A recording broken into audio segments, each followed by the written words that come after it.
রবিউল আওয়াল মুসলিম উম্মাহর জন্য এক অত্যন্ত গুরুত্বপূর্ণ এবং পবিত্র দিন।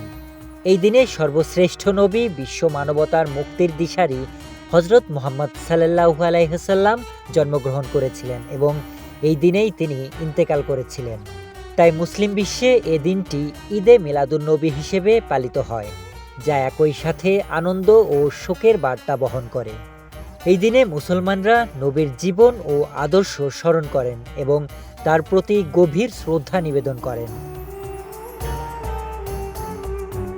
ইসলামী ইতিহাসের পাতায় 12 রবিউল আওয়ালের গুরুত্ব অপরিসীম।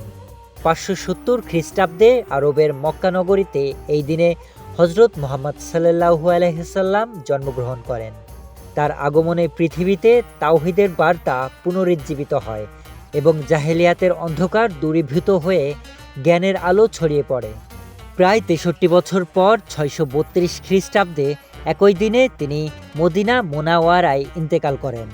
তার ইন্তেকালে মুসলিম উম্মাহ এক অপূরণীয় ক্ষতির সম্মুখীন হয়, কিন্তু তার রেখে যাওয়া আদর্শ ও শিক্ষা আজও কোটি কোটি মানুষের পথপ্রদর্শক।